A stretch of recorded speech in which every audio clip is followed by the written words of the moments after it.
Good morning. Happy New Year. I want to begin with a few words of thanks. First of all, to Walter for such wonderful remarks. It's a pleasure to have actually been able to hear his comments earlier this morning as well. You have a gifted classmate. I want to also thank Wabanaki peoples and the homelands that we sit on and stand on.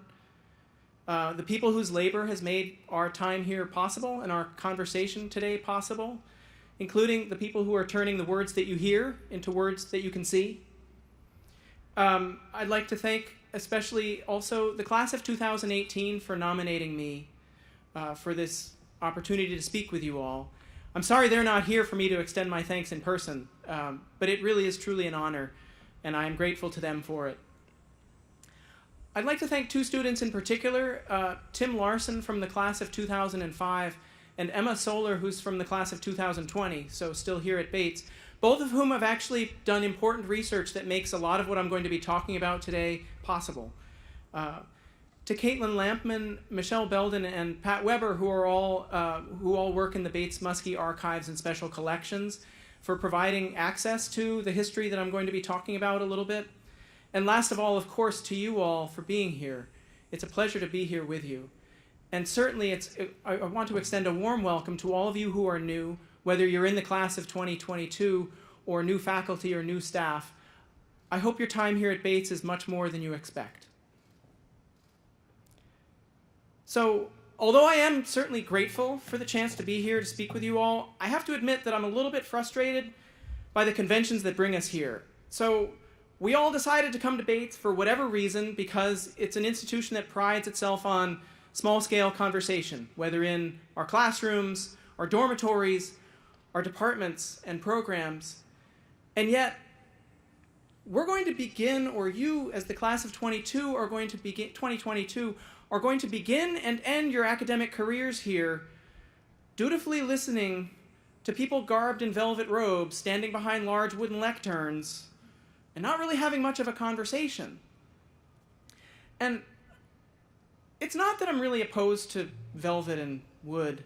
And it's not even necessarily that I'm opposed to lectures with large audiences. The problem is that what really excites me about being here with you all is the chance to get to know you and to talk with you. And those kinds of conversations, the reason why they're particularly interesting is because within that intimacy, we have the opportunity to learn from each other, but also, as Clayton already mentioned in our mission statement, to engage the transformative power of our differences. This kind of lecture, frankly, is not the kind of format where I'm necessarily expecting that we're getting much in terms of intimacy or engagement. And so let me just say right at the beginning, I don't really care what you think about what I'm about to say. I am very interested in hearing what you want to do with what I have to say. So what I want to do is think about questions, which I think are at the heart of any good conversation. And to think about questions, I'd like to think about what a question is. And at its heart, it's about a quest, right? That's at the root of the word. And if you look deeper into those roots, you see that the Latin quaere, or quaerere, is the heart of a number of words that we think about with questions, such as query or inquiry. And the Latin quaerere actually means to seek or to inform oneself, to ask. But I want to think about question in terms of that idea of quest, because the Middle English, when they used that word, were actually invoking a certain kind of judicial understanding of the word as well. And you see that in the way we use the word inquest, or even inquisition. But I'll bet no one was expecting that. No one expects the Spanish Inquisition!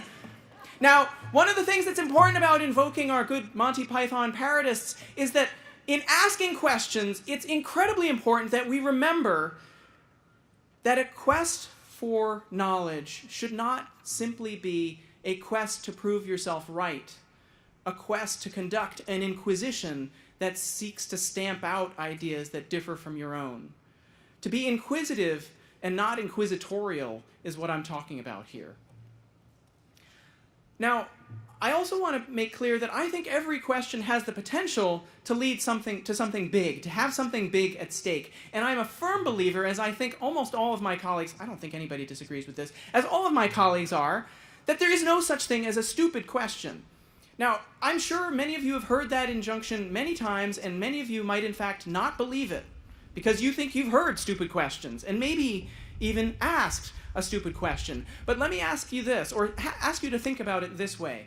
If a question is an adventure or a journey, if it's a quest, and if every journey of 1,000 miles begins with one step, then the converse means that every step has the potential to begin a journey of 1,000 miles. Which is to say, every question has the potential to hold some much bigger questions at stake.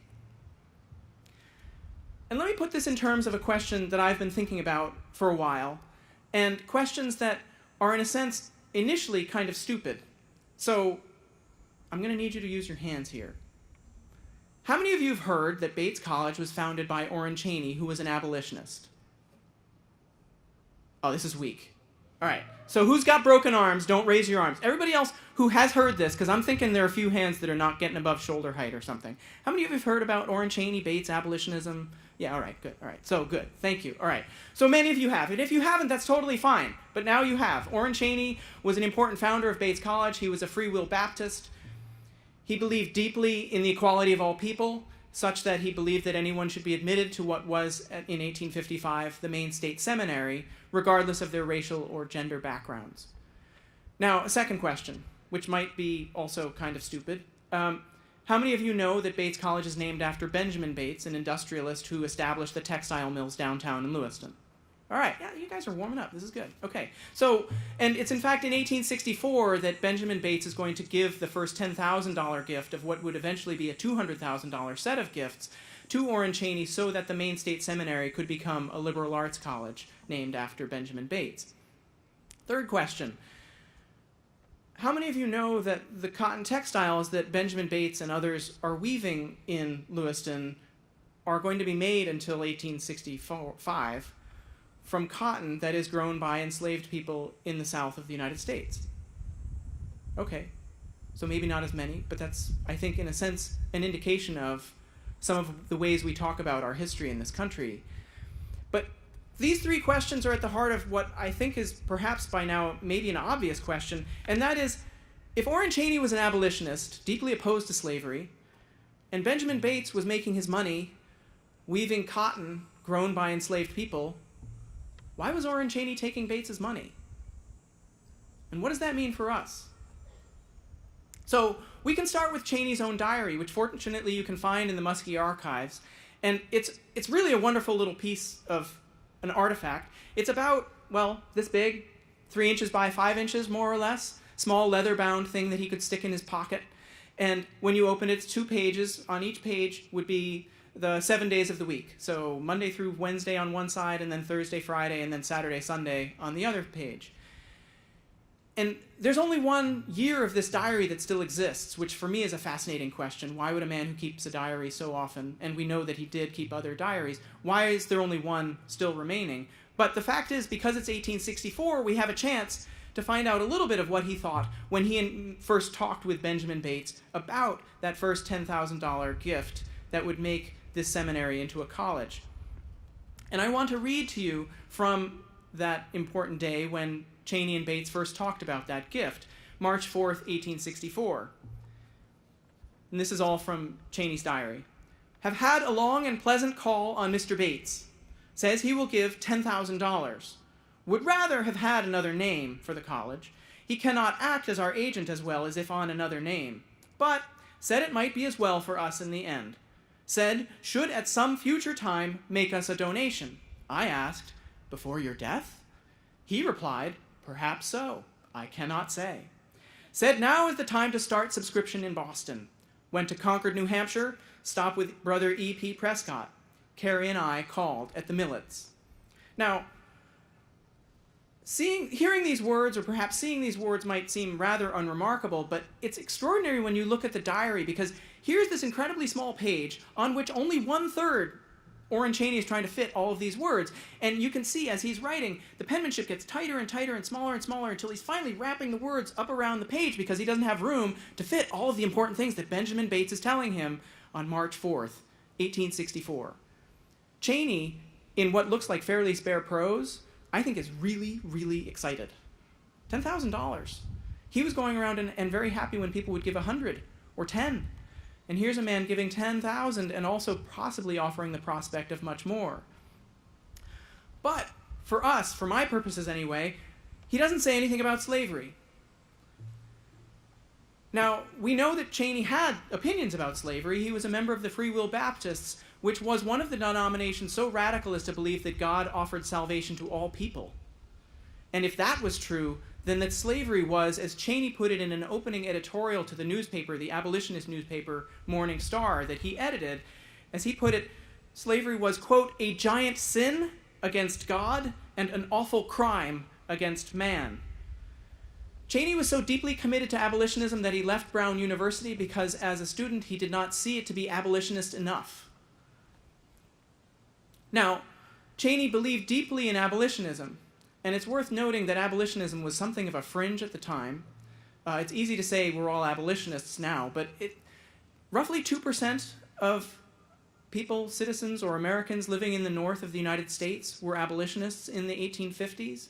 And just so you understand, the Libertarian Party polled 4% in the national election in 2016. Now, there was controversy surrounding Bates's establishment of this gift to make a college. And the controversy lay not with slavery and money, at least as far as as far as Cheney would remember it. The controversy lay in the fact that Cheney was accepting money to make a college in the first place. So when Cheney established the Maine State Seminary in 1855, there were a number of Free Will Baptist seminaries in other parts of northern New England, and all of them were thinking about the possibility of becoming a college at some point, in a sense stepping up from being a post-high school kind of school to being one that actually dealt more deeply in the liberal arts. And Cheney actually assured a number of people, don't worry, I'm actually looking into just establishing a seminary, and yet here he is 9 years later looking for the money to make a college. A lot of people were incredibly unhappy with this. And they were so unhappy that, in fact, decades later, in 1907, when Emmeline Cheney, Orrin's wife, wrote a biography of her now dead husband, she took an entire chapter to explain why it was that he had done what he did and to defend those decisions. So, while Cheney and his colleagues were aware, were thinking about this in terms of a controversy related to whether to become a college, they were also aware of the limits on the kind of money they could accept. So Bates's successor and second college president of Bates, George Chase, recalled in the 1880s that Free Will Baptists, when they were thinking about establishing Bates College, would have probably been reluctant to send their children to a college, quote, maintained by the fruits of slave labor.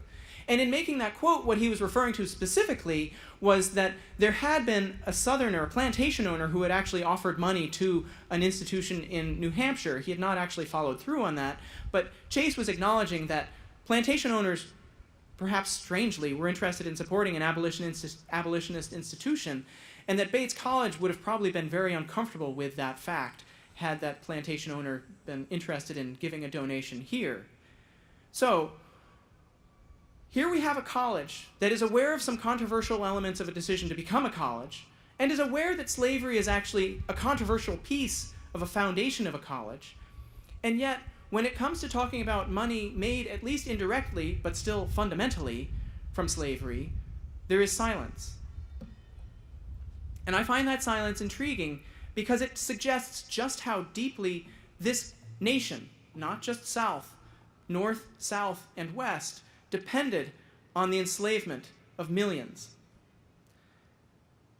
Abolitionists, including mill owners, failed to dissociate themselves from ties to slavery, and Emma Solar has actually done some wonderful research on this fact to show that even a mill owner in Rhode Island would be anxious about how it was that he was going to continue being an abolitionist while he continued to weave cotton grown by the people he wanted to be free.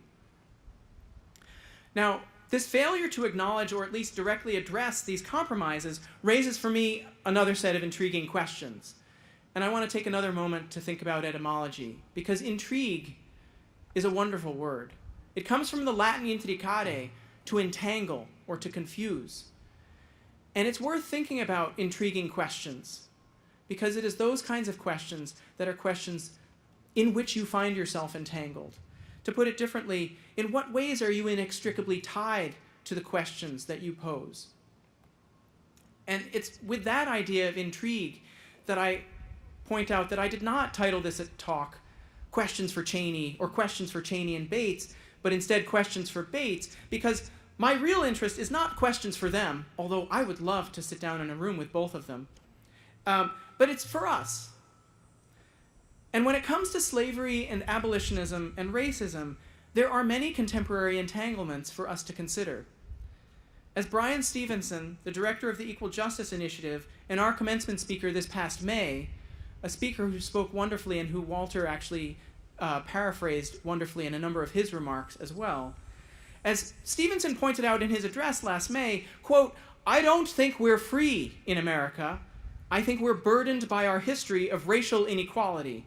It's in the air in Maine, just like it's in the air in Mississippi. It doesn't matter where you go. There is this contaminant that we're all breathing in." Now, you can see some of that contamination in the life of someone like Julie Lythcott-Hames, the author of the Common Reading for this year, who in many instances recounts how she was silenced by the racism of others. And that silence is not something that she bore alone or something that she suffered alone, even though I think she suffered it more than the other people around her. Everyone who was with her suffered it for not being able to benefit from the wisdom that she could offer, the trust that she could build with those who instead were inflicting great pain on her. So it's in the face of these problems that people like Lythcott-Hames and Stevenson point out that I wonder, can talking more fully about Orrin Cheney, his vision and his compromises, and also his silences, help us see a little better this contaminated air, and perhaps even hear a little better our awkward silences? Now, there's a problem with this, and that's that my question, at least for what I want to do right now, is just too big. The amplification is too loud. You're all sitting here very quietly, nicely regimented in your rows, and I'm stuck behind this big wall of wood. And I would so much rather talk with you all in a smaller group, as I was able to do with some of you. I don't know if any of you were prospective students in April when I talked about this with a group of incoming or prospective students. And in effect, I don't want to ask you to raise your hands because I'm afraid no one will raise them, and then I'll wonder, was it me or what? But anyway, so, but I would like some of you sometime to ask me, as some of them did, what role did African Americans play in abolitionism? Why are you talking just about white men? And for that matter, what role do you play? What role does your background play as a white man in asking these questions and seeking these answers? And of course, there's another big problem here too, and that's that these are only my questions. One of the things that I think both Walter and Clayton were making very clear is that your quest, your development depends on your questions. And the questions I hope you also ask, and the answers I hope you also get from the people around you. So consider, for instance, asking Frankie Urueta. He's a custodian in the basement of Pettingill. When he gives you a fist bump, you'll know who he is. Ask him, why does he want Bates to host a powwow? Or for that matter, ask Michael Sargent what he thinks about ranked choice voting. Or go listen to his podcast first on Tatter, and then ask him. It's really good. And I dare you to listen to only one.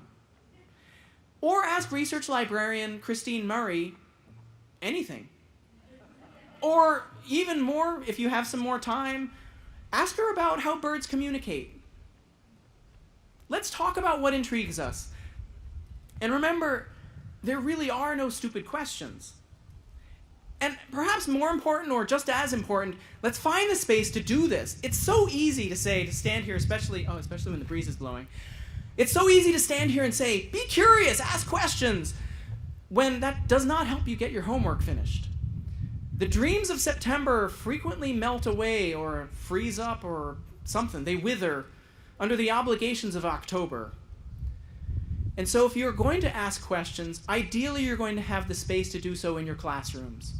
But there might be other questions that intrigue you that don't fit in those spaces.